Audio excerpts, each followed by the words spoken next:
Biz айтабыз, закондор аябай жакшы, бирок анын аткарылышы. Анан жанагындай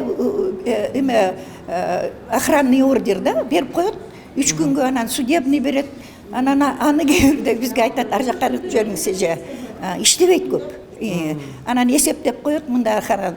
Муну болсо жалаң эле бул жанагы үй бүлөлүк зордук эмес, бардык кылмышкерди жана үйүнө чыгарып коет эмеспи, домашний арест деп туруп. Качып кетип атышпайбы? Домашний арест чыгарып койсо качып кетет.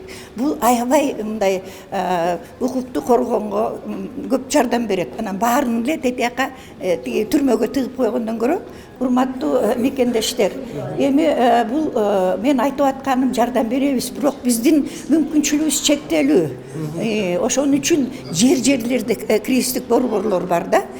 Нарында бар, Ошто бар, Жалал Абадта, Таласта бар. Элдин мурун ошо жака кайрылып, бир неме болсо эле мына Бишкекке кетебиз дебей, өзүңөргө дагы кыйынчылык түзүп, анан кийин бияктагы адамдарга да кыйынчылык түзбөй, ичине билип, эгер башка ал жерден качып кетиш керек. Кээ бирде айтат, мен өлтүрөм же мен өлтүрөт деп. Ал башка жөн. Анан мындай ошо жеринде чечиле турган көйгөйдү ошо жактан чечсе керек да.